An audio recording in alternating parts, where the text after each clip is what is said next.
আলী রাদিয়াল্লাহু তাআলা বলছেন যে আল্লাহ তাআলাকে ভয় করা, অল্পে সন্তুষ্ট থাকা, কোরআন মাজিদের আইন অনুযায়ী চলাফেরা করা, আমল করা, পরকালের জন্য পাথেয় সংগ্রহ করা, এই চারটা বিষয়।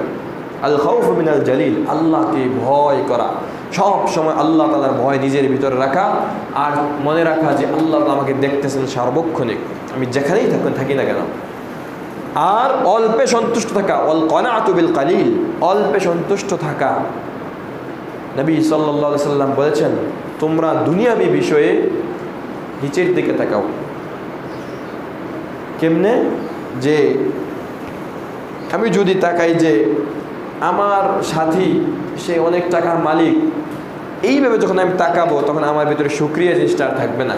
কিন্তু যদি আমি মনে করি আলহামদুলিল্লাহ আল্লাহ আমাকে অনেক সম্পদ দিয়েছেন, আমি যদি আমার নিচের লোকের দিকে তাকাই, যে আমার চেয়ে গরিব, আমার চেয়ে অসহায়, তার দিকে যখন তাকাবো, আমি সুস্থ, আমি যখন অসুস্থ ব্যক্তির দিকে তাকাবো, আমি দাঁড়িয়ে আছি, আরেক ব্যক্তি যখন যে দাঁড়াতে পারে না, তার অসুস্থতার কারণে, তার প্যারালাইসিস বা এরকম কোনো কারণে, এই ব্যক্তিকে দিকে যখন আমি তাকাবো তখন আমার ভিতরে তিলকাই অটোমেটিক আমার ভিতরে শুকরিয়া আসবে, কৃতজ্ঞতা আসবে।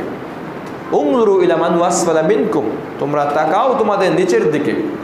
দুনিয়ার ক্ষেত্রে আপনি নিচের দিকে তাকাবেন, আর আখিরাতের ক্ষেত্রে আপনি উপরের দিকে তাকাবেন।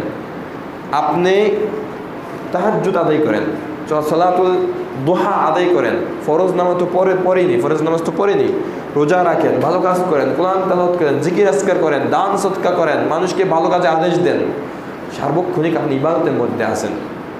যদি আপনি চিন্তা করেন যে আমি অনেক ইবাদত করি, তখন আপনার ভিতরে শয়তান প্রবেশ করবে, আপনাকে ধোঁকা দিবে, দিয়ে আপনাকে অহংকারী বানিয়ে ফেলবে। এজন্য আখিরাতের আমলের ক্ষেত্রে বলা হচ্ছে আপনি উপরের দিকে তাকাবেন। আপনি তাকাবেন নবী আম্বিয়া কেরামের দিকে, আপনি তাকাবেন রাসূলুল্লাহ সাল্লাল্লাহু আলাইহি ওয়াসাল্লামের আদর্শের দিকে, আপনি তাকাবেন সাহাবায়ে কেরামের আদর্শের দিকে, তাকাবেন তাবেঈনে আযমের আদর্শের দিকে। তাহলে আপনি দেখবেন যে আবু বকর সিদ্দিক রাদিয়াল্লাহু তাআলা আনহু কেমন ইবাদত করতেন, উমর ফারুক রাদিয়াল্লাহু আনহু কেমন ইবাদত করতেন, উসমান রাদিয়াল্লাহু আনহু, আলী রাদিয়াল্লাহু আনহুম ওনারা কেমন ইবাদত করতেন। তারপরেও ওনারা নিজেদেরকে কত অসহায় মনে করতেন, নিজেদের বিষয়ে কত টেনশনে ছিলেন যে পরকালে আল্লাহর কাছে কি জবাব দেব। অথচ ওনারা জান্নাতের সার্টিফিকেট পেয়ে গেছেন দুনিয়াতে থাকতেই।